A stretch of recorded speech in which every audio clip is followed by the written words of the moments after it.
Hello बच्चों, मैं अशोक सिंह।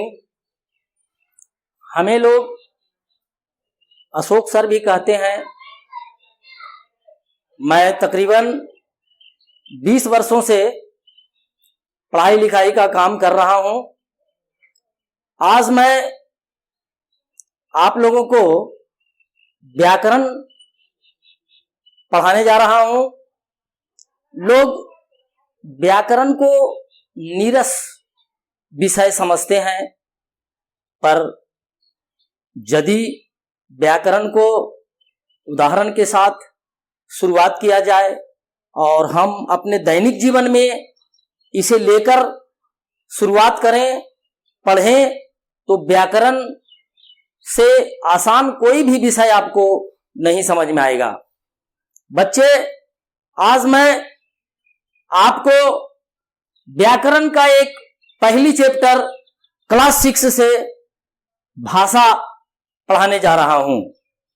मैं थोड़ा सा बोर्ड पर लिखता हूं, भाषा। तो भाषा क्या चीज होता है आप समझिए। भाषा एक ऐसा साधन है जिसके द्वारा हम अपने विचारों और भावों को एक दूसरे तक पहुंचाते हैं और उसे खुद समझने का काम करते हैं। बच्चों, भाषा का 3 रूप होते हैं। बच्चों, भाषा का 3 रूप होते हैं।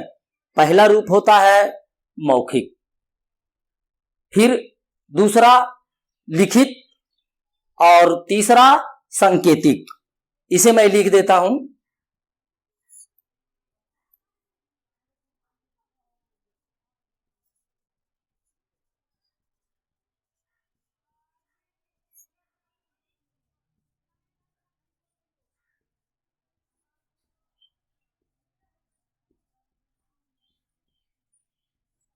जी,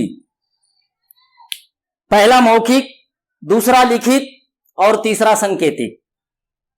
अब मैं मौखिक भाषा के बारे में आपको बताता हूं। जैसे नेताजी भाषण दे रहे हैं, ये मौखिक भाषा हुआ। हम नेताजी के बात को मौखिक रूप से सुनकर समझते हैं। और दूसरा जो आपको है लिखित। लिखित भाषा में अब जैसे हम मान लिया जाए कि आपके कंप्यूटर है, हम कंप्यूटर पर ईमेल करते हैं, तो हम लिखकर अपनी भाषा को एक व्यक्तियों से दूसरे व्यक्तियों तक पहुंचाने का काम करते हैं। तो हम ये दैनिक जीवन में हमें ये सारे बातें देखने सुनने को मिलते हैं। हम तीसरी भाषा का जो रूप है वो सांकेतिक है। हम संकेत के द्वारा किसी को कुछ बताते हैं। जैसे कि आपने चौराहे पर जाते हैं तो वहां ट्रैफिक होते हैं। ट्रैफिक में 3 रंग होते हैं। पहला लाल, तो ये रेड कलर आपको रुक जाने का संकेत देता है। हम जैसे ही रेड कलर देखते हैं तो हम रुक जाते हैं। पीला तैयार होने की संकेत देता है और उसी तरह से हरा जब हम देखते हैं तो हमें संकेत मिल जाता है कि हमको चलना है। तो मेरे बच्चों, आप समझ रहे होंगे। कोई डाउट अगर है तो आप पूछ सकते हैं। मौखिक, हम अपनी बातों को बोलकर किसी तक पहुंचाते हैं और उनके बातों को हम सुनते हैं, उसे हम मौखिक भाषा कहते हैं।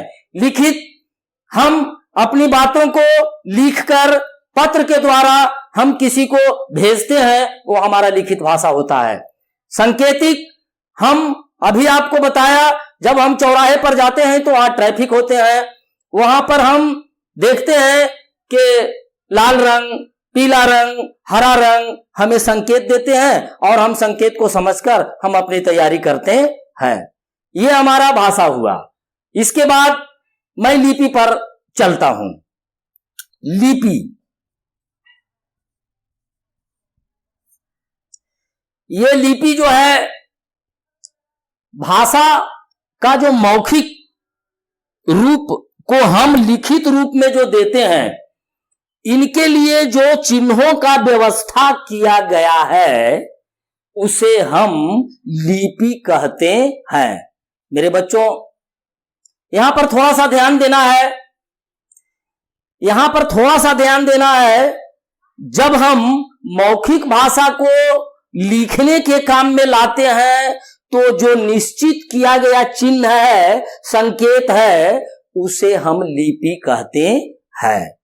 लिपि हमारे लिए इतना उपयोगी है कि हम लिपि के द्वारा हम अपनी बातों को, वर्तमान की बात को भविष्य तक हम हिफाजत भी कर सकते हैं।